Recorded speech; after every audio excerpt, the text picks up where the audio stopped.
जो अकूत की संपत्ति कमाते हैं या जो काला धन कमाते हैं या जो इस तरह का करते हैं, उनके खिलाफ पीएमएलए के तहत कार्रवाई हो सकती है।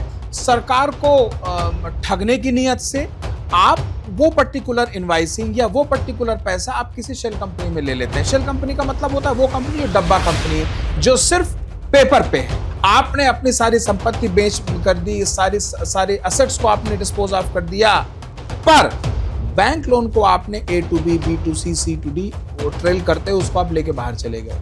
अब वो जो पैसा अंत में जहां पहुंचा है वो पीएमएलए के अंतर्गत ट्राइबल है, उसको पीएमएलए अथॉरिटीज यानी कि ईडी अथॉरिटीज उसे जब्त कर सकती हैं और आपके खिलाफ कठोर से कठोरतम कार्रवाई कर सकती हैं। अब इसमें कई बार ईडी अचानक रेड भी मार सकती है, कई बार आपको बुलाती है और आपसे पूछ लेती है, क्योंकि ये लोग बहुत ही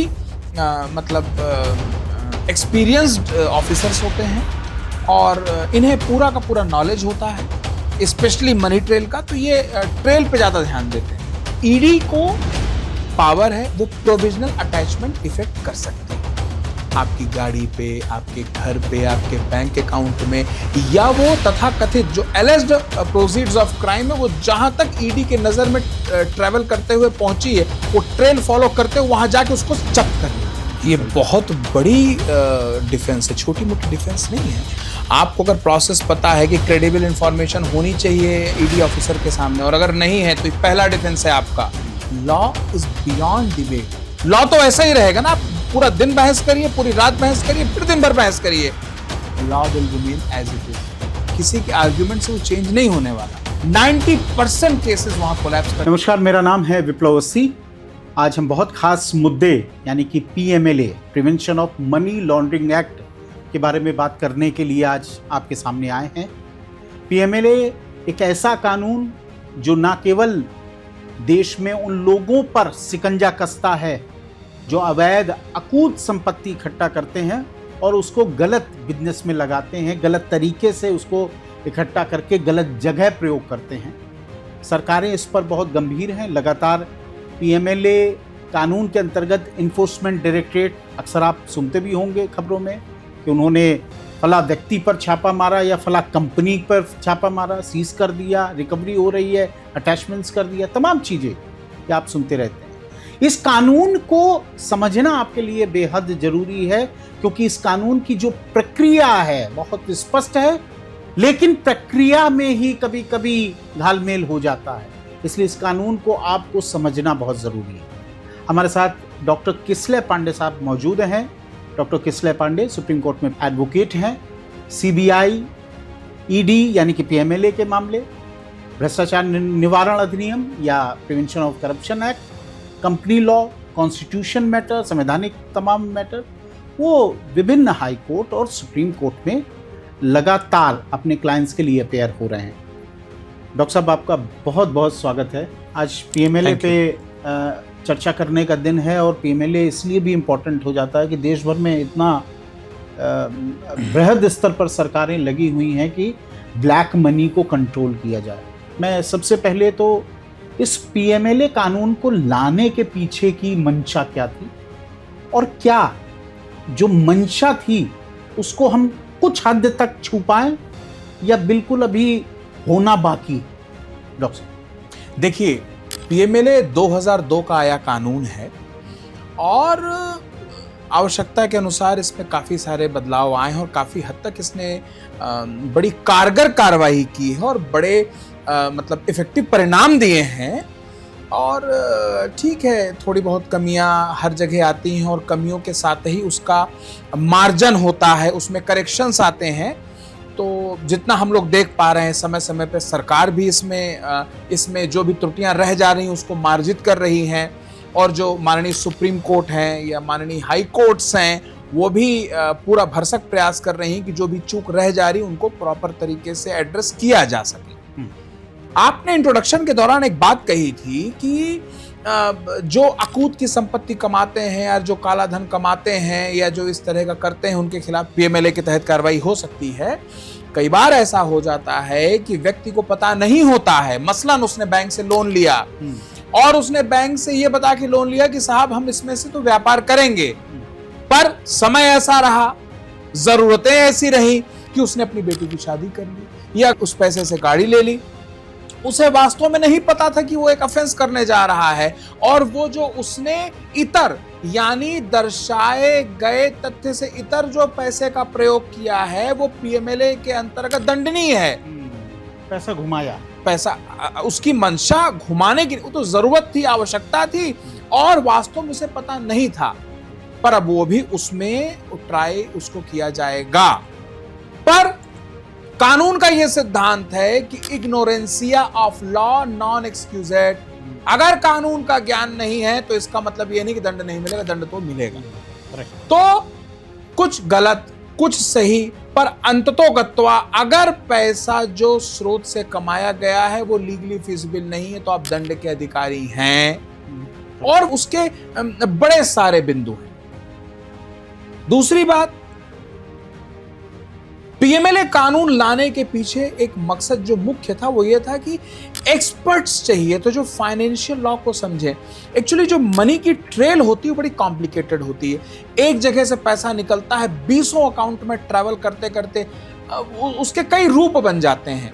अच्छा, तो जो इस टाइप के जो इस तरह के ऑफेंस करते हैं, मनी लॉन्ड्रिंग में जो लोग एक्सपर्ट्स होते हैं उनके पास भी काफी ब्रेन होता है, तो वो पूरा प्रयास करते हैं मल्टीपल शेल क्रिएट करने का, मल्टीपल वेल्स क्रिएट करते हैं वो, ताकि वो लॉ एजेंसीज को, सरकार को, कोर्ट को भ्रमित कर सकें और पैसे को पार्क कर सकें। मसलन ये देखा जाता है कि लोग बैंक से लोन लेते हैं या बाहर से कहीं से पैसा उठाया, उसको एक के बाद दो के बाद तीन के बाद दसियों अकाउंट से लेयर करते हुए फाइनली हवाला के जरिए किसी टैक्स हेवन कंट्री में लेके चले जाते हैं, और उसके बाद वहां पे मामला खत्म हो जाता है। अब समस्या ये आ रही थी कि ऐसे लोगों को टैकल कैसे किया जाए। हत्या, लूट, डकैती, आगजनी, रागजनी, बलात्कार, इस तरह के ऑफेंस से निपटने के लिए तो हमारे पास पूरी व्यवस्था थी, पर ये जो complicated financial web of transactions थे, इससे निपटने का हमारे पास व्यवस्था उतनी कारगर नहीं थी। वो कारण था पीएमएलए कानून के जन्म लेने का, और उसमें जो फाइनेंशियल एक्सपर्ट्स होते हैं, टैक्सेशन के एक्सपर्ट्स होते हैं, उन्हें बहुत अच्छे से पता है कि किसी भी ट्रेल को कैसे फॉलो किया जाता है। उनको लेकर आया गया और वो फिर मनी ट्रेल को फॉलो करके उसके अंतिम स्रोत तक पहुंचते हैं, फिर देखते हैं उसको अंतिम रूप क्या दिया गया। उसे किसी टैक्स हेवन कंट्री में पार्क कर दिया गया, उससे घर बना लिया गया, उससे असेट क्रिएट कर ली गई, और उसके अंतिम स्वरूप पे पहुंच के उसके अंतिम स्वरूप को जब्त करते हैं। डॉक्टर साहब, हमारे जो दर्शक हैं, निश्चित रूप से आपने जो बातें बताई पीएमएलए को लेके, क्या ये संभव है कि उदाहरण के तौर पर हम किसी ऑफेंस को ले लें, आप एक काल्पनिक उदाहरण बना सकते हैं, और उस बीच हमारे जो दर्शक हैं वो समझ पाएं कि आखिर पीएमएलए कानून की जद में कोई व्यक्ति कैसे आएगा और ये कानून कब से लागू होगा, आपके उदाहरण। देखिए, पीएमएलए पहला तो बड़ा सीधा सा उत्तर इसका ये है कि अगर स्रोत अनएक्सप्लेन्ड है या फॉरबिडन बाय लॉ है, ऐसा स्रोत है जो नहीं होना चाहिए, तो आप पीएमएलए की जद में आ गए। मसलन आपको हम एक तरीका बताते हैं। मसलन आपने कोई बिजनेस किया और बिजनेस आप अपनी प्रिंसिपल कंपनी से कर रहे हैं, पर एक पर्टिकुलर ट्रांजैक्शन के लिए आप उसको लेके गए मसलन किसी शेल कंपनी में, ऐसी कंपनी जो वास्तव में बिजनेस नहीं कर रही है, सिर्फ टैक्स बचाने के लिए, सरकार को ठगने की नियत से आप वो पर्टिकुलर इनवाइसिंग या वो पर्टिकुलर पैसा आप किसी शेल कंपनी में ले लेते हैं। शेल कंपनी का मतलब होता है वो कंपनी जो डब्बा कंपनी है, जो सिर्फ पेपर पे है, जिसका कहीं कोई रिकॉर्ड नहीं है, मसलन जो वास्तव में बिजनेस नहीं कर रही है। सिर्फ पर्टिकुलर उस बिजनेस के लिए आपने या उस पर्टिकुलर पेमेंट के लिए उस कंपनी को आपने जन्म दिया, या वो पहले से पड़ी थी, आपने वो पैसा उसमें लिया और लेने के बाद आपने उस पैसे को पार्क कर दिया। टेक्निकली वो बिजनेस आपकी एक कंपनी का था, आप किन्हीं कारणों से पर्टिकुलर उस बिजनेस के पर्टिकुलर ट्रांजैक्शन को बी कंपनी में ले गए, जो लीगली फिजिबल नहीं था। वो उस कंपनी का बिजनेस था ही नहीं कभी। इतने अकेले से अगर ये मैटर अधिकारियों के संज्ञान में आता है तो पीएमएलए लॉज आपके ऊपर अट्रैक्ट हो जाएंगे। या फिर एक छोटा सा एग्जांपल देता हूं, आपने दहेज ले लिया, दहेज लेना अपराध है और उस दहेज से आपने संपत्ति बना ली। अगर कल को ईडी इसमें इंटरवीन करेगी तो वो भी पीएमएलए के अंतर्गत आएगा। दहेज लेना अपराध है और अपराध से अर्जित की गई संपत्ति पीएमएलए में ट्राइबल होगी। ठीक वैसे ही आपने बैंक से लोन लिया, बैंक से लोन लेके आपने बैंक को कह दिया जी हम तो बैंकरप्ट हो गए। अब बैंक क्या कर लेगा? वो आपके बैंक सारे के जो लोन अमाउंट था उसको पहले एनपीए डिक्लेयर करेगा, फिर उसके बाद राइट ऑफ मार्क करके फिर अपना जो काम करना है करेगा। आपने अपनी सारी संपत्ति बेच कर दी, सारी एसेट्स को आपने डिस्पोज ऑफ कर दिया, पर बैंक लोन को आपने A to B, B to C, C to D trail करते हुए उसको आप लेके बाहर चले गए। अब वो जो पैसा अंत में जहां पहुंचा है वो पीएमएलए के अंतर्गत ट्राइबल है, उसको पीएमएलए अथॉरिटीज यानी कि ईडी अथॉरिटीज उसे जब्त कर सकती हैं और आपके खिलाफ कठोर से कठोरतम कार्रवाई कर सकती हैं। अब इसके बहुत सारे प्रारूप हैं। आपने किसी से झूठ बोल के पैसा ले लिया, धोखाधड़ी करके पैसा ले लिया, या आपने किसी की संपत्ति गलत तरीके से हथिया ली जो अलाउड नहीं थी, या मसलन मान लीजिए कि आपने टैक्स बचा लिया, आपने जीएसटी अथॉरिटीज के साथ फ्रॉड किया। सो मान लीजिए आपने जीएसटी के साथ फ्रॉड करके 10 करोड़ का टैक्स बचा लिया, तो जीएसटी तो कार्रवाई करेगी, साथ साथ पीएमएलए भी आपके अंदर आएगा और वो देखेगा 10 करोड़ बचा के उससे आपने कितना इंटरेस्ट कमाया और उसका आपने कहां कहां दुरुपयोग किया, वो सब के सब पीएमएलए की जद में आएंगे। और पीएमएलए की बात मैं जो करता हूं तो मुझे जो प्राचीन न्याय शास्त्र है उसकी एक ऋचा याद आती है, अन्योपार्जितम वित्तम 10 वर्षाणि तिष्ठति प्राप्ते चैका 10 वर्षे समूलम तद विनश्यति। गलत तरीके से कमाया गया धन 10 वर्ष तक तो आपके साथ रहेगा, 11वें वर्ष वो स्वयं अपने स्वामी के साथ और जो सही धन था वो भी सारा लेके समूल सर्वनाश को प्राप्त होगा। यह है पीएमएलए का एक्चुअल कंसेप्ट। ठीक है, हमारे दर्शक अब ये जानना चाहेंगे और निश्चित रूप से इससे प्रश्न भी निकलता है। आप बहुत से ऑफेंस के बारे में आप बात कर रहे हैं जो इंडियन पीनल कोड के तहत अपराध माना जाता है, जैसे लूट करना, धोखाधड़ी करना, किसी के साथ चीट कर लेना, या किसी को हानि पहुंचाना किसी भी तरह से, मानव शरीर पर कोई तरह का आक्रमण करना वगैरह वगैरह, ये सब आईपीसी के अंतर्गत, इंडियन पीनल कोड के अंतर्गत अपराध है। पीएमएलए के अंतर्गत जो शेड्यूल्ड ऑफेंस है, जो लैंग्वेज किताब में दी है, कानून में, शेड्यूल्ड ऑफेंस और प्रोसीड ऑफ क्राइम, ये 2 शब्द बड़े इंपॉर्टेंट हैं। कृपया हमारे दर्शकों को आप बताइए ये शेड्यूल ऑफेंस क्या है और इस अपराध या पीएमएलए कानून के जद में कोई व्यक्ति कैसे आता है? शेड्यूल्ड ऑफेंस उन्हें कहते हैं जो बीएनएसएस हो गया या कि पीसी एक्ट हो गया, up to some extent companies act भी होता है। इनमें जो सूची दी गई हैं उनके अंतर्गत कोई अपराध होता है। अगर देखा जाए तो 95 या 99% हर अपराध शेड्यूल्ड ऑफेंस की लिस्ट में आ चुका है। कुछ इक्के दुक्के रह रहे हैं, उस पे भी अभी डिबेट चल रही है कि उन्हें शेड्यूल्ड माना जाए न माना जाए।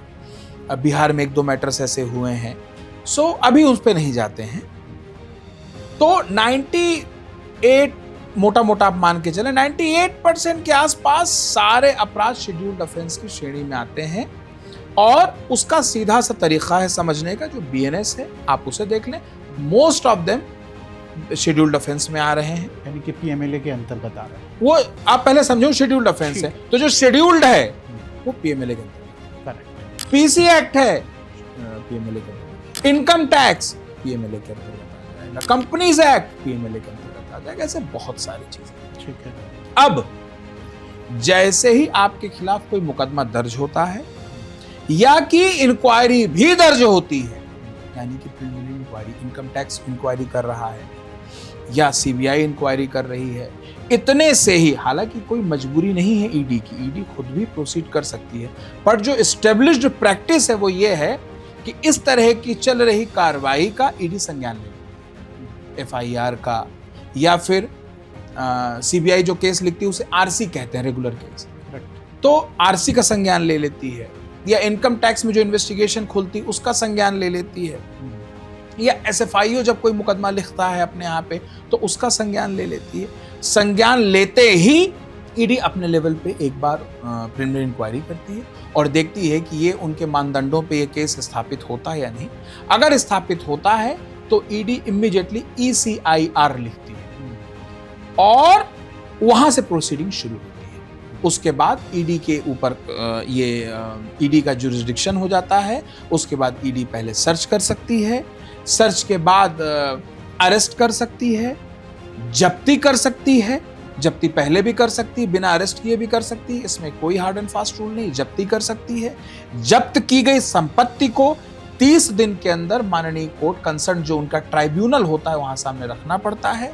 वो उसे 30 दिन के अंदर कंफर्म करते हैं कि आपकी जब्ती ठीक है, उसको राजस्व कर लेते हैं या फिर वो आगे अगर जैसा भी डिसीजन आता है, जो भी एग्रीव्ड पार्टी चाहे ईडी हो चाहे जो अक्यूज्ड है, वो फिर आगे अपील की प्रक्रिया पे जाते हैं और इस तरह से पीएमएलए की जद में कोई भी व्यक्ति पहुंच जाता है।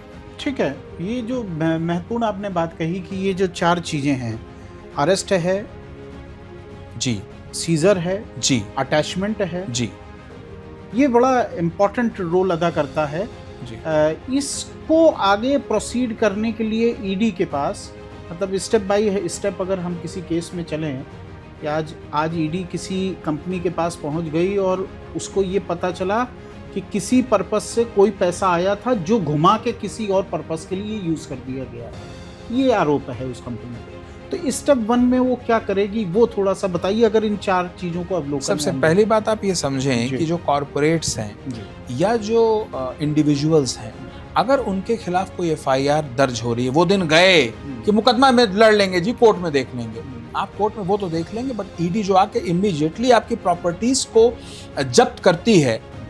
अब कंसेप्ट ईडी का एकदम उल्टा है और सारे मैटर में बर्डन ऑफ प्रूफ प्रोसिक्यूशन पे होता है, इनोसेंट टिल प्रूवन गिल्टी, कि हर व्यक्ति निर्दोष है। पर ईडी में डे 1 से बर्डन ऑफ प्रूफ सामने वाले यानी कि अक्यूज्ड के ऊपर होगा। आप साबित करिए कि साहब ये संपत्ति जो है वो गलत तरीके से नहीं कमाई गई है, प्रोसीड ऑफ क्राइम नहीं है। जो भी एलिगेशन है आपके ऊपर वो आपको साबित करना है। एकदम उल्टा हो गया यहाँ पे। मैं इस सॉरी आपके बीच में मैं बात को रोक रहा हूँ, मैं इसको सप्लीमेंट एक क्वेश्चन कर दूँ जो शायद हमारे दर्शकों के लिए बड़े जानना जरूरी होगा। एफआईआर और ECIR में कोई क्या डिफरेंस होता है? ये दोनों एक ही हैं या अलग अलग हैं? ये थोड़ा सा। जब पुलिस दर्ज करती है फर्स्ट इंफॉर्मेशन तो उसे एफआईआर कहा जाता है, सीबीआई दर्ज करती है तो उसे आरसी कहा जाता है, ईडी दर्ज करती तो उसे ECIR कहा जाता है। टर्मिनोलॉजी एक है, बाकी फर्स्ट इंफॉर्मेशन जो दर्ज हो रही है ये उनकी टर्मिनोलॉजीज हैं। That's it. करेक्ट। अब जैसे ही मुकदमा दर्ज हुआ, आपके खिलाफ ECIR दर्ज हो गई। अब चाहे मुकदमा लिखा हो और अगर पुलिस आपके खिलाफ जांच कर रही किसी मैटर में तो तुरंत सतर्क हो जाइए, इमीडिएटली उस मैटर का लॉफुल एमिकेबल सॉल्यूशन निकाल लीजिए, क्योंकि किसी भी दिन अगर ईडी उसका संज्ञान ले ली तो एफआईआर मतलब पुलिस तो पी दर्ज करके ही प्रोसीड कर रही है।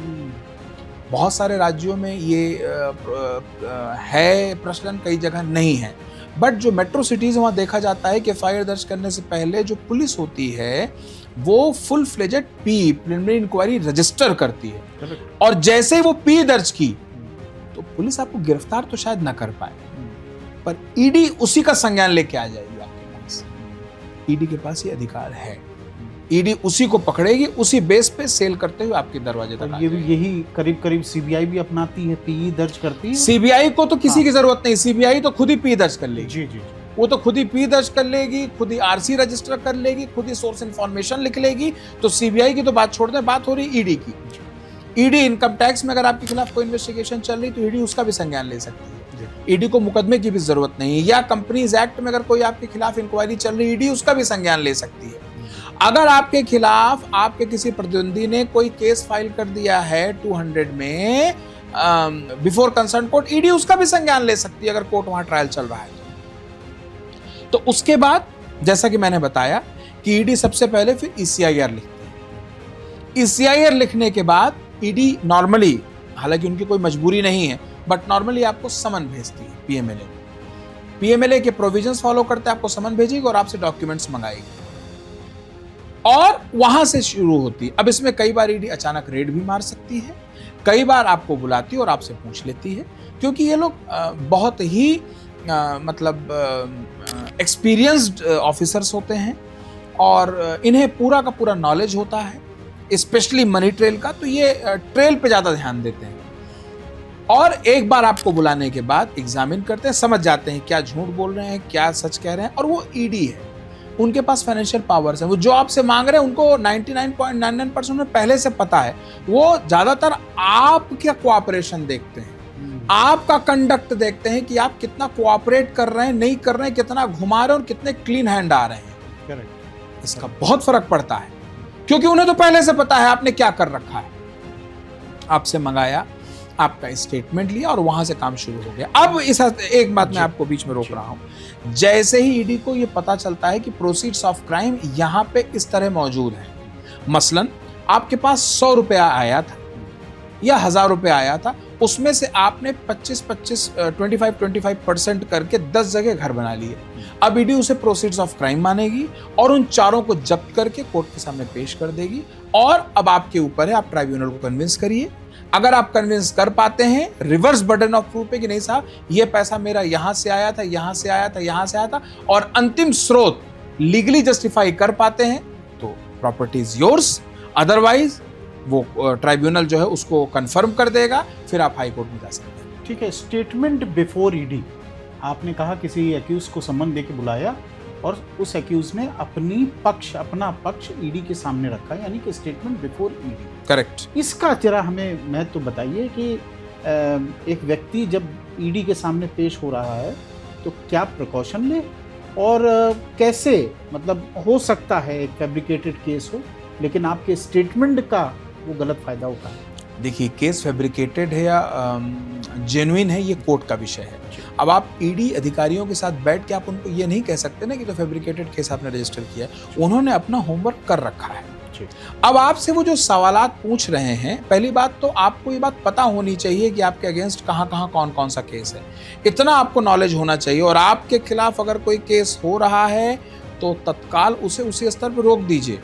पर चलिए किसी कारणवश आप उसे नहीं रोक पाए, मामला ईडी तक पहुंच गया, तो इमीडिएटली अपने लीगल एक्सपर्ट के साथ बैठ के प्रॉपर कंसल्टेशन कर लीजिए, समझ लीजिए कि कैसे आप लॉफुली चीज़ों को उनके सामने रख सकते हैं ताकि आपका डिफेंस भी बना रहे और अधिकारियों को भी बेस्ट कोऑपरेशन मिले। अल्टीमेटली उनका कोई आपसे पर्सनल रंजिश नहीं है, वो भी उसके अंतिम छोर तक पहुंचना चाहते हैं। तो अगर आप उन्हें बेस्ट कोऑपरेट करोगे तो उन्हें रीज़न ही नहीं है आपके खिलाफ कोएर्सिव जाने का। वो अरेस्ट क्यों करेंगे अगर उनको प्रॉपर आपकी तरफ से कोऑपरेशन मिल रहा है। जैसे सीआरपीसी में 161 का जो बयान होता है उसका महत्व अदालत में नहीं है, ईडी के सामने दिए गए बयान का महत्व है, क्या उसको लिया जाए? हाँ, इसमें बहुत सारे समय समय पे डिबेटेबल ओपिनियंस आते हैं। कई जगह कहा जाता है कि साहब उसका महत्व है और कई जगह आता है उसका महत्व नहीं है। एडमिसिबल उसको माना जाता है। कई जगह कहते हैं कि साहब ED is a police up to some extent, कई जगह आता है नहीं साहब ED is just enquiring agency. So ये एक डिबेटेबल इशू है कि उसकी मान्यता है या नहीं। ठीक है। अरेस्ट एक बहुत बड़ी, इसमें ईडी में जब अरेस्टिंग होती है और आदमी एक्यूज नहीं समझ पाता है कहाँ जाए कैसे जाए, और आपने जैसा कहा कि बड़े स्ट्रिंजेंट कानून है पीएमएलए, इसलिए बेल में भी मुसीबत है। अच्छा, रिवर्स बर्डन की जो आपने बात कही, यानी कि एक्यूज को ये प्रूव करना है प्रथम दृष्टया कि मेरे ऊपर जो आरोप लगे हैं वो आरोप ठीक नहीं है, यही उसको प्रूव करना। अरेस्ट और बेल, ये दो विषय पर सुप्रीम कोर्ट में हालिया जो तमाम तरह के आदेश आए, उसके अवलोकन में आप हमारे दर्शकों को क्या? देखिए, एक बात ये समझना पड़ेगा कि जैसे आपकी अरेस्ट हो गई है तो आप लोगों को बहुत ज़रूरी होता है कि अपनी बहस को जब आप बेल पे आर्ग्यू करते हैं तो जितना ज़्यादा आप साइंटिफिक आर्ग्यूमेंट प्रूफ करेंगे, बेल मिलने में उतनी आसानी होगी। बेल लोगों को मिलती है और मिल रही है, और मुश्किल आपका जो वेग आर्ग्यूमेंट है वो कर देता है। आपको ये समझना पड़ेगा कि बेल तो अगर नहीं हो रही तो लोगों की होती क्यों है। अब जब आप बेल पे जाते हैं तो मेन जो क्रक्स है आपका वो ये है कि जिस पर्टिकुलर प्रॉपर्टी को प्रोसीड्स ऑफ क्राइम बताया गया है, आप वो भ्रम या वो मिथक कैसे तोड़ेंगे।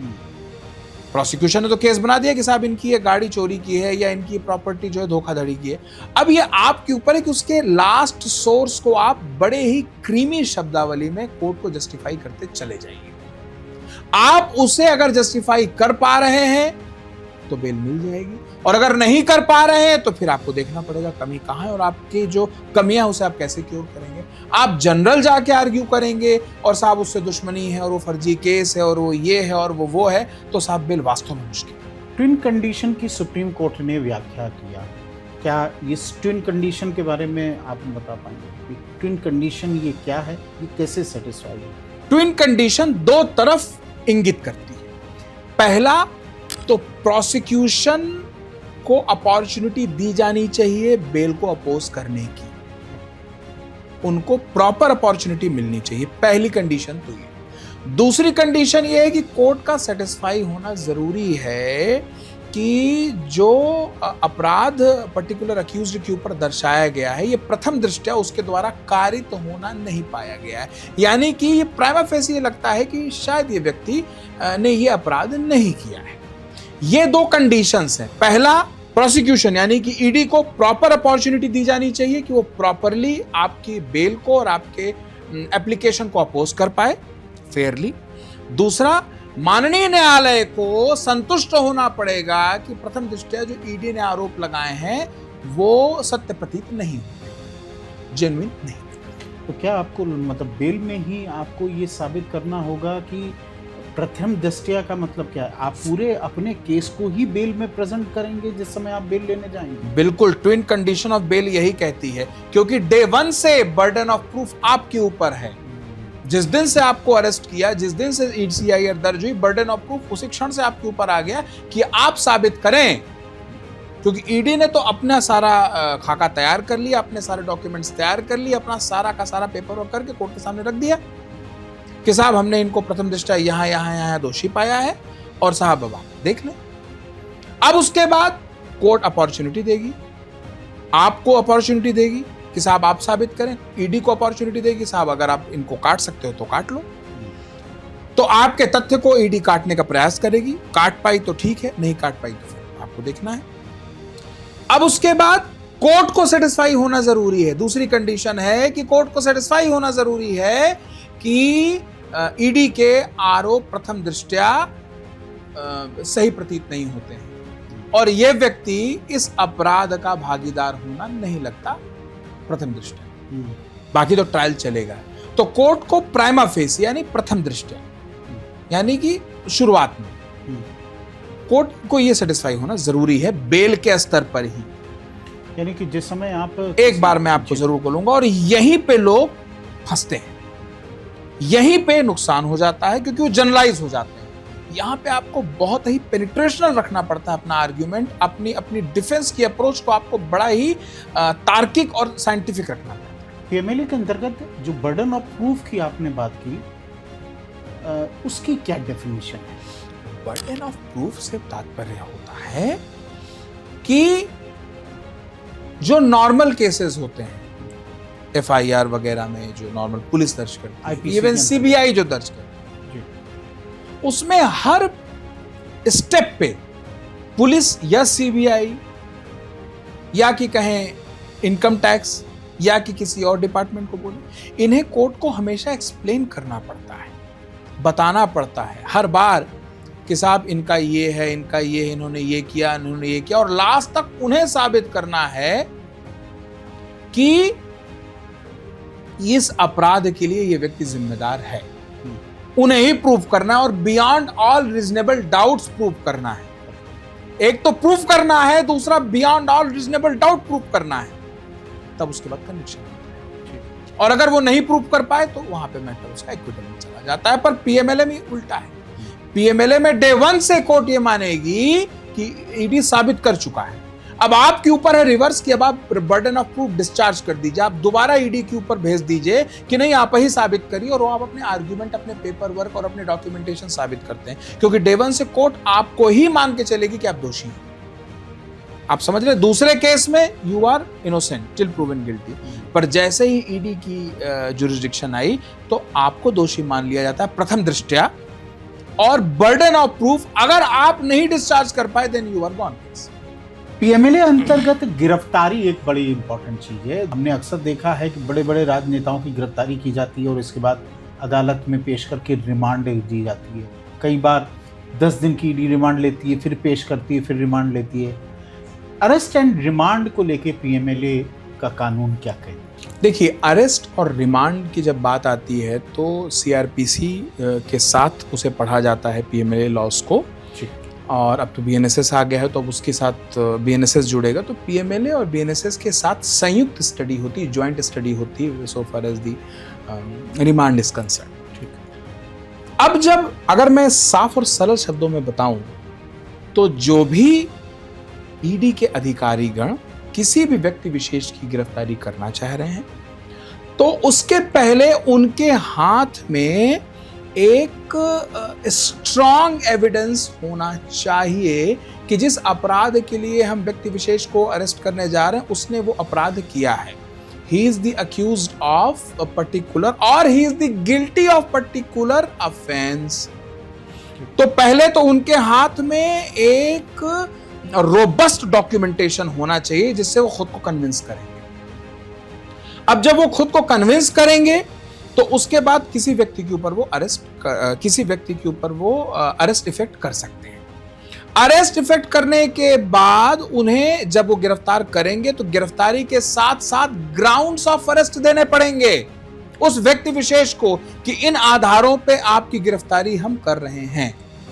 अब वो इतना इंपॉर्टेंट पीस ऑफ प्रोसेस है कि अगर व्यक्ति को ग्राउंड्स ऑफ अरेस्ट नहीं दिए गए हैं तो वो अकेले काफी है किसी व्यक्ति की बेल हो जाने की। तो पहले तो उस अधिकारी के पास क्रेडिबल डॉक्यूमेंटेशन होना चाहिए जिससे वो खुद को सेटिस्फाई करेगा, फिर बाद में उससे कोर्ट को सेटिस्फाई करेगा कि वो किसी गिरफ्तारी करे, और उसके बाद वो व्यक्ति विशेष को उसके रीजंस और उसके ग्राउंड्स ऑफ अरेस्ट बताएगा। वो एक नॉन कॉम्प्रोमाइजिंग कंडीशन है। ये दो पूरे हो गए, आप गिरफ्तारी करते हैं। उसके बाद आप जब रिमांड पे पेश कराते हैं तो रिमांड पे जब आप लेने जाते हैं तो प्रोसेस वही है जो सीआरपीसी में पहले था, जो बीएनएसएस में आता है। 24 घंटे किसी को भी आप गिरफ्तार कर सकते हैं जब भी आप चाहें, बट 24 घंटे के अंदर आपको स्पेशल जज पीएमएलए साहब के सामने उसको पेश कराना पड़ेगा। स्पेशल जज ठीक वही प्रोसेस अपनाते हैं जो किसी और केस में अपनाते हैं।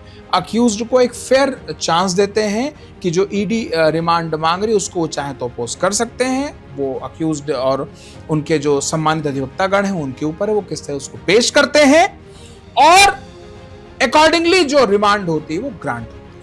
ठीक है, यहां पे मैंने आपको बताया जानने और समझने वाली चीज है कि ज्वाइंट रीडिंग होती है पीएमएलए की और बीएनएसएस की, क्योंकि बात हो रही है गिरफ्तारी की और रिमांड की, तो ज्वाइंट रीडिंग ही चलेगी। और जैसे किसी और केस में किसी दूसरे अक्यूज्ड को अपॉर्चुनिटीज दी जाती हैं, वैसे ही fair chance of opposing remand application इसमें भी दी जाएगी। लेकिन डॉक्टर साहब, मैं सुप्रीम कोर्ट के उस प्रतिवादी सिद्धांत की तरफ आपको ले जाना चाहता हूं जहां सुप्रीम कोर्ट ने कहा कि एफआईआर इज नॉट एनसाइक्लोपीडिया, यानी कि एफआईआर पुलिस ने रजिस्टर करी, किसी व्यक्ति को अरेस्ट किया किसी भी अपराध में जो आईपीसी के अंतर्गत है और उसे पेश किया और थोड़ी बात रखी, उसके बाद उससे रिमांड। करेक्ट। ईडी के मामले यानी कि पीएमएलए के मामले में क्या ईसीआईआर में ही पूरा डिस्क्रिप्शन होगा? नंबर 1। नंबर 2, जो रिमांड एप्लीकेशन ईसी पेश करेगी ईडी, उसमें क्या डिटेल पूरा आरोप और उसके साथ ही डॉक्यूमेंटेशन होगा? मैं उन दर्शकों के लिए या उन लोगों के लिए जो ईडी की अरेस्ट और रिमांड के समय रिमांड एप्लीकेशन की महत्वता कितनी होती है, ये थोड़ा सा एक बार क्लियर कर। देखिए, आपको समझना पड़ेगा कि जब ईडी किसी एफआईआर का या किसी सीबीआई मुकदमे का या किसी इन्वेस्टिगेशन का या किसी इंक्वायरी का संज्ञान ग्रहण करती है तो वो अपना होमवर्क पहले इंटरनली करती है। यानी जो पुलिस आने वाले कुछ महीनों में 2 महीने 3 महीने में चार्जशीट फाइल करती है, ईडी उतना पहले दिन से करके चलती है, उसके बाद ही वो ईसीआईआर तक पहुंचती है। क्योंकि आजकल झूठे मुकदमों का भी बड़ा बोलबाला है। किसी को भी देख रहे हैं, कुछ भी करके कोई भी किसी के खिलाफ भी मुकदमा दर्ज करवा दे रहा है। उस केस में ये ईडी की बड़ी गंभीर, क्योंकि ईडी एक एपेक्स इन्वेस्टिगेटिव एजेंसी है so far as the financial frauds are concern. जैसे सीबीआई प्रीमियम एजेंसी मानी जाती है, वैसे ईडी को भी वही विशेष दर्जा, वही विशेष सम्मान प्राप्त है।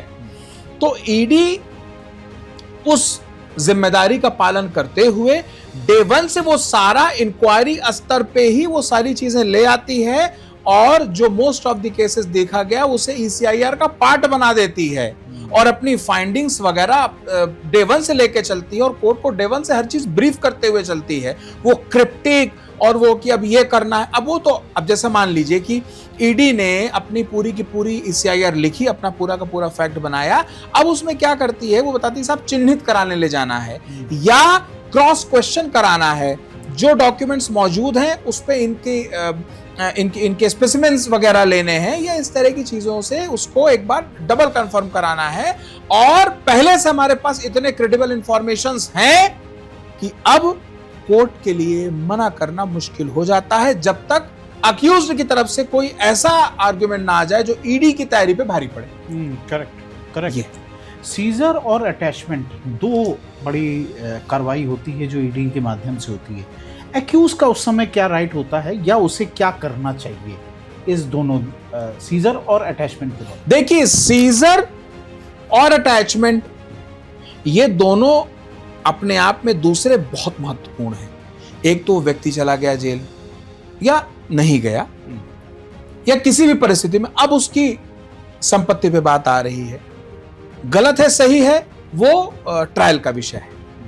अब इसमें ईडी को पावर है, वो प्रोविजनल अटैचमेंट इफेक्ट कर सकती है आपकी गाड़ी पे, आपके घर पे, आपके बैंक अकाउंट में, या वो तथाकथित जो एलिज्ड प्रोसीड्स ऑफ क्राइम है वो जहां तक ईडी के नजर में ट्रेवल करते हुए पहुंची है, वो ट्रेल फॉलो करते हुए वहां जाके उसको जब्त कर लेगी। जब्त करने के बाद आपको 30 दिन के अंदर, यानी कि ईडी को वो सारा कोर्ट के सामने रखना होता है। कोर्ट एक अपॉर्चुनिटी देती है, अपॉर्चुनिटी में आप जाएं और ईडी के उस अटैचमेंट प्रोसेस को, उस सीजर प्रोसेस को, माफी चाहूंगा, सीजर प्रोसेस को चैलेंज कर सकता है। और अगर कन्विंस कर पाता है तो वो जो सीजर था प्रोविजनल वो कैंसिल हो जाएगा और आपकी प्रॉपर्टी वापस मिल जाएगी। और अगर आप हारते हैं तो फिर आपके लिए अपील में जाना होता है।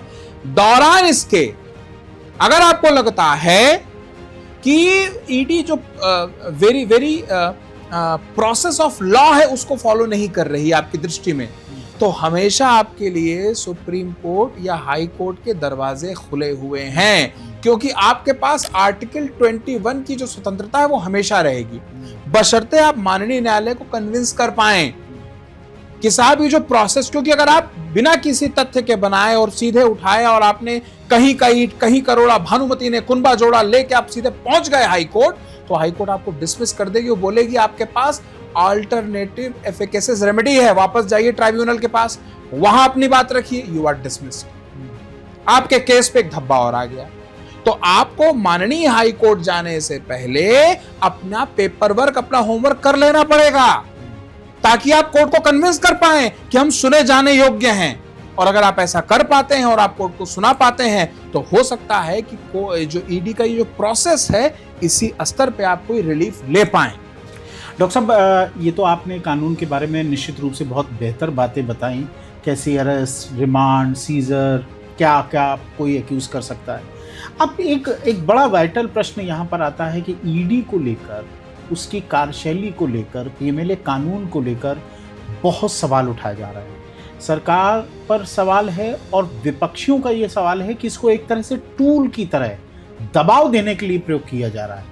इस पर खास विपक्षी से आपका क्या मतलब है? राजनीतिक पार्टी? राजनीतिक में दलों की बात, मेरा विषय नहीं है वो। मैं होता कौन हूं किसी राजनीतिक पार्टी पे कमेंट करने वाला? जहां तक प्रश्न उठाने का सवाल है तो कौन सी एजेंसी जिस पर प्रश्न नहीं उठ रहा है? क्या पुलिस पे प्रश्न नहीं उठता? क्या सीबीआई पे प्रश्न नहीं उठता? या टैक्सेशन अथॉरिटीज पे प्रश्न नहीं उठता? प्रश्न उठाने वाले प्रश्न उठाते रहेंगे और उसके लिए कोर्ट्स हैं, कोर्ट्स उनका निर्णय करती रहेंगी। तो मेरे लिए उचित नहीं किसी भी राजनीतिक पार्टी की तरफ से या उसके पक्ष या विपक्ष में कोई टिप्पणी करूं।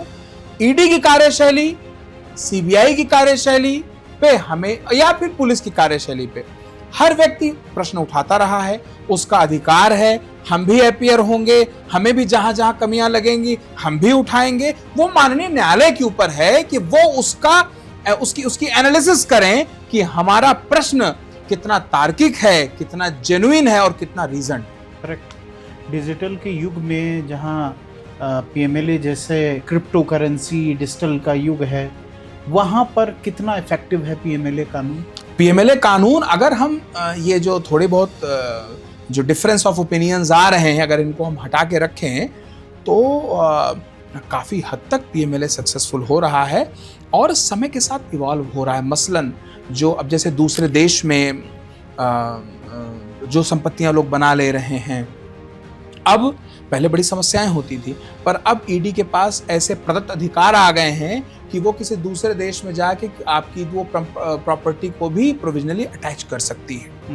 क्रिप्टोज में काफी हद तक ईडी काम कर रही है, पर अभी भी कुछ ऐसे गैप्स हैं जिसको मुझे लगता है समय के साथ अगर हम लोग थोड़ी और मेहनत करें, क्योंकि ये जिम्मेदारी ईडी की नहीं बल्कि हम सब लोगों की है कि हम लोग मिलके इसमें कोई ऐसे प्रोसेस लेकर आए कि हम उसको भी फॉलो कर सकते हैं। क्योंकि इसे आप सिर्फ ये ना देखें कि कोई राजनीतिक है, आप ये देखें कि आगे आने वाले युग में लोग सुपारियां भी देने की कोशिश करेंगे।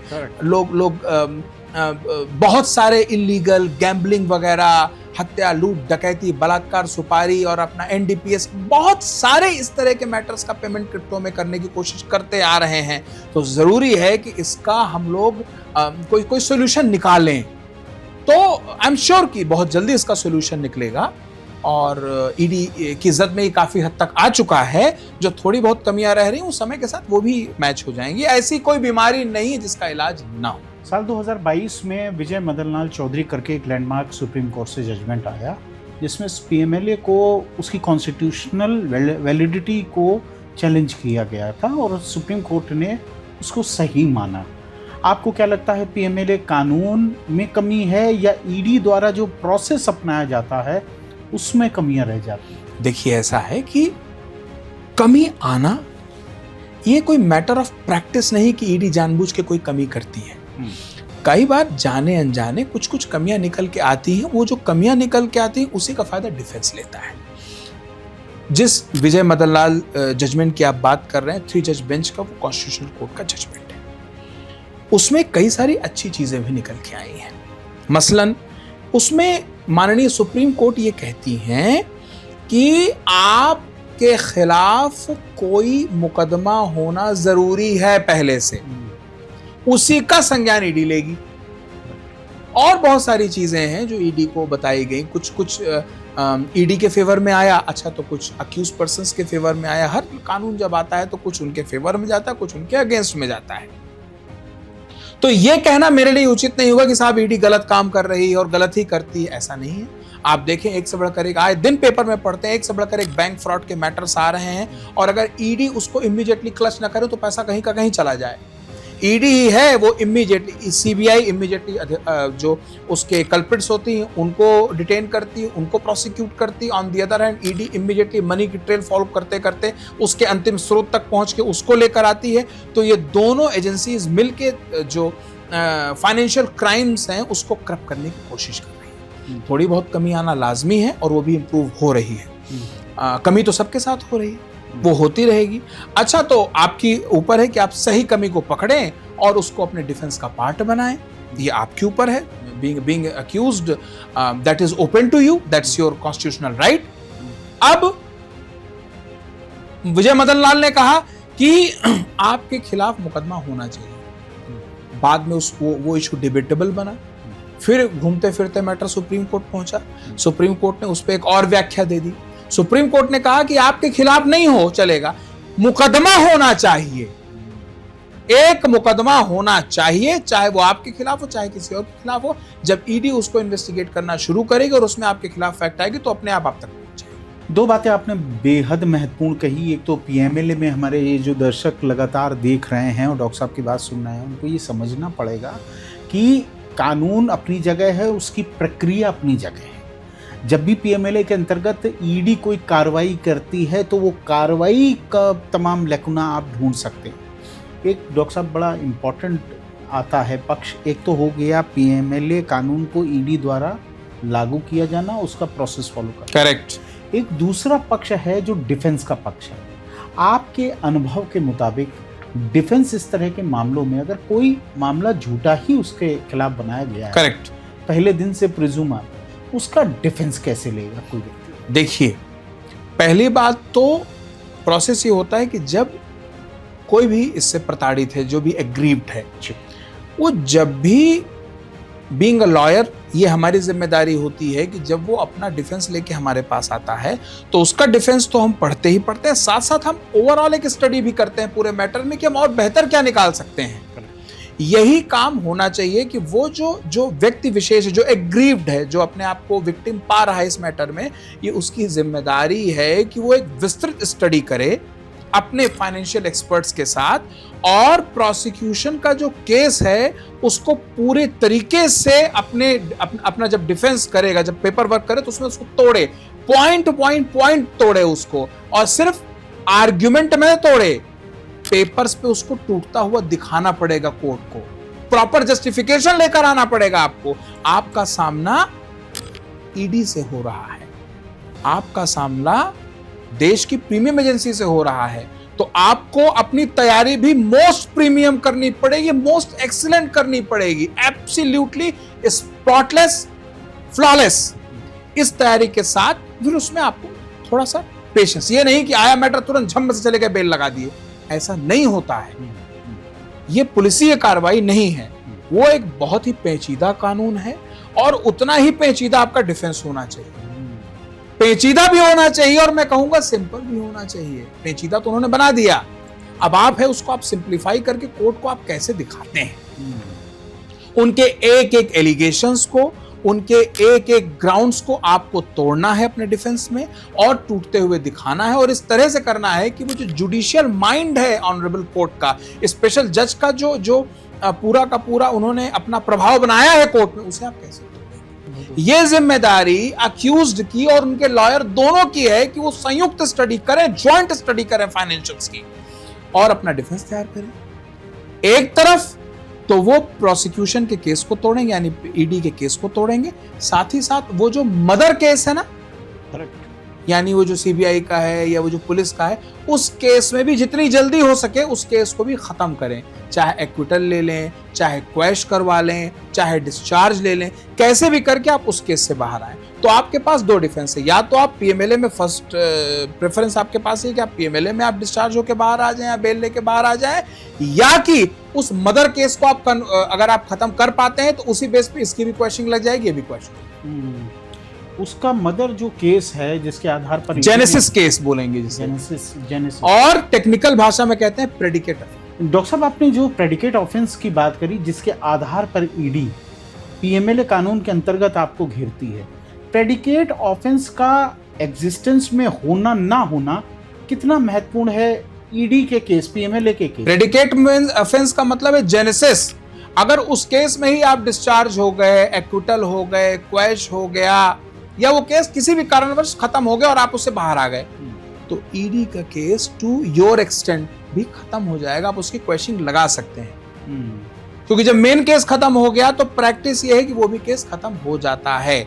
उसके लिए आपको इमीडिएटली कंसर्न हाई कोर्ट जाना पड़ेगा, और वहां पे आपको कोर्ट को कन्विंस करना पड़ेगा, और in this way that ED case also goes against you. ED को लेकर एक आम परसेप्शन है भय का कि साहब ईडी की जांच शुरू हो गई है, या ईडी इस मामले में जांच कर रही है। ये भय का क्या कारण आप समझते हैं, और कितना लाजमी है इनका ये भय? देखिए, भय जैसी चीज का तो मैं कभी सपोर्ट नहीं करता। भय तो आपको ये तो बहुत कमजोरी, तो आप लड़ने से पहले हार गए, आप जीने से पहले मर गए, तो भय को तो पहले बात तो आप निकाल बाहर करिए, भय जैसी कोई चीज नहीं होती।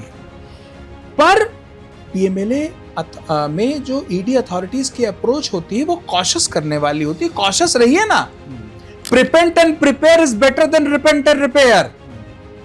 तो कॉशियस रहिए।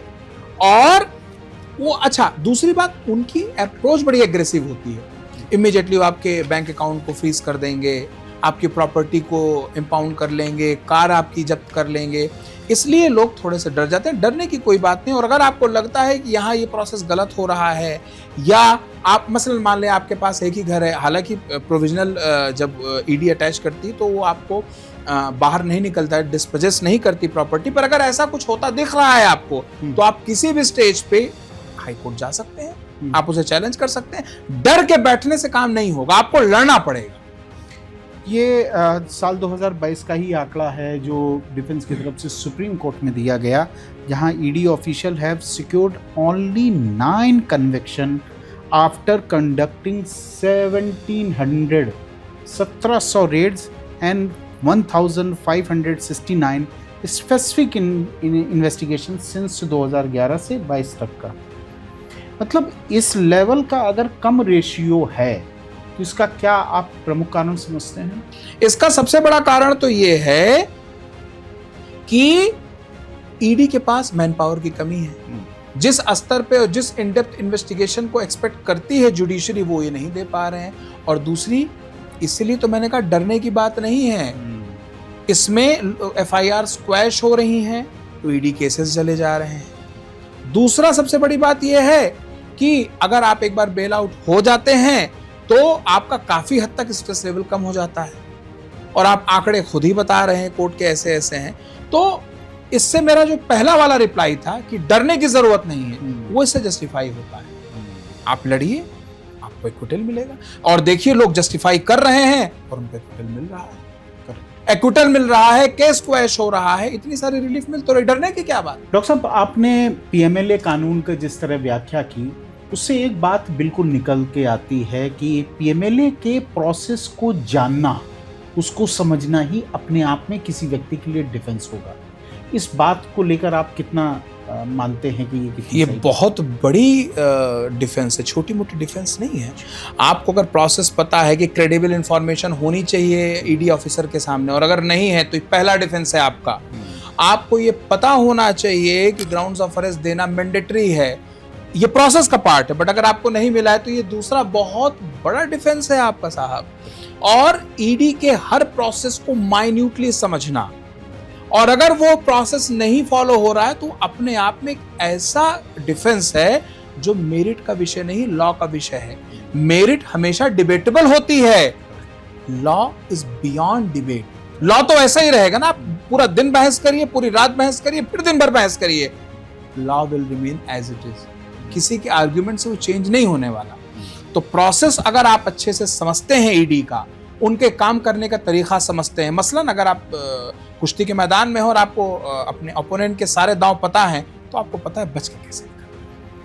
उसका अगर आपके पास प्रॉपर तैयारी है और प्रॉपर अंडरस्टैंडिंग है, 90% केसेस वहां कोलैप्स करते हैं जब आपको प्रोसेस नहीं पता और बाद में आपको पता चलता है कि अरे, एग्जाम्पल के तौर पर कि मैं 6 महीने से जेल में हूं और ग्राउंड्स ऑफ अरेस्ट तो मुझे दिया ही नहीं था। अगर आपको पता होता तो उसी स्टेज पे रिमांड कैंसिल हो जाती, उसी स्टेज पे आपको बेल मिल सकती थी, और बहुत सारे लोगों को बेल मिलती है। बहुत सारे स्वनामधन्य केसेस हैं जो हम लोग रेगुलर पढ़ते हैं, जो रेगुलर हम लोग समझते हैं, उसमें सिर्फ इसी बात पे बेल हो गई कि ईडी ने प्रोसेस फॉलो नहीं किया, या सीबीआई ने प्रोसेस फॉलो नहीं किया, या एनआईए ने प्रोसेस फॉलो नहीं किया। तो मेरिट क्लाइंट बता देता है और लॉ वकील साहब को समझना पड़ेगा। तो ये जो ज्वाइंट जुगलबंदी है, ये एक एक्सीलेंट डिफेंस तैयार करती है जो किसी भी व्यक्ति को प्रॉपर जस्टिस दिलवाने में महत्वपूर्ण भूमिका निभाता है। लेकिन इसके साथ ही एक क्वेश्चन जुड़ा होता है कि पीएमएलए का अगर किसी व्यक्ति मामला दर्ज हो गया है और वो अपने डिफेंस के लिए लॉयर खोज रहा है, तो उसको क्या पता करना चाहिए किसी लॉयर के बारे में? वो कैसे ये संतुष्ट हो पाएगा कि ये पीएमएलए का हमारा फलाना वकील साहब केस कर पाएंगे या नहीं कर पाएंगे? देखिए, ऐसा है ना कि सारे वकील साहब कानून जानते हैं, कानून पढ़ें तभी तो वकील साहब हैं। बट जब आप पीएमएलए या स्पेशल इनैक्टमेंट्स कहते हैं इन्हें, कंपनीज एक्ट, पीएमएलए, या कि हम कहें पीसी एक्ट, तो इसके एक्सपर्ट्स होते हैं जिन्होंने सुबह से लेकर शाम तक बस यही पढ़ा है, यही जिया है, उन्हें और कुछ करना ही नहीं, उनके पास कुछ और करने का समय नहीं होता। तो वो लॉयर्स उन्हें अच्छे से पता है, वो नींद में भी आपको बता देंगे इसके बाद ये स्टेप होना चाहिए, और वो छोटे छोटे माइन्यूट मिस्टेक्स को भी लेके आपके डिफेंस का पार्ट बना सकते हैं। देखिए, बड़ी कोई मिस्टेक नहीं होती, वो छोटी छोटी मिस्टेक होती है जो बड़ी होकर नजर आती है। तो ये वही बताएगा जो बहुत ही अच्छे से पीएमएलए स्टेप्स को जानता हो, स्टेप बाय स्टेप चीजें उसे पता हो। तो ऐसे जो लीगल एक्सपर्ट्स हैं, वो मुझे लगता है कि आपको बेहतर और जल्दी जस्टिस दिलाने में एक कारगर भूमिका निभा सकते हैं। बाकी जो प्रताड़ित है, जो विक्टिम है, ये उसका सोल डिस्क्रिप्शन है, वो किसे एंगेज करता है, किसे नहीं एंगेज करता है। जहां तक आपके सवाल की बात थी, उत्तर मैंने। बहुत बहुत शुक्रिया डॉक्टर साहब, आपने पीएमएलए कानून को लेकर बहुत बारीक से और बहुत ही साधारण शब्दों का प्रयोग करके भी आपने इतने अच्छे कानून का स्पष्ट व्याख्यान किया। निश्चित रूप से जो लोग प्रताड़ित हैं या उनके खिलाफ गलत मामले हो गए हैं या वो नहीं प्रोसेस जानते हैं कि इसको कैसे हम फेस करें, उनके लिए निश्चित रूप से ये वीडियो अपने आप में बहुत लाभकारी होगा। बहुत बहुत शुक्रिया, बहुत बहुत धन्यवाद। Thank you. नमस्कार।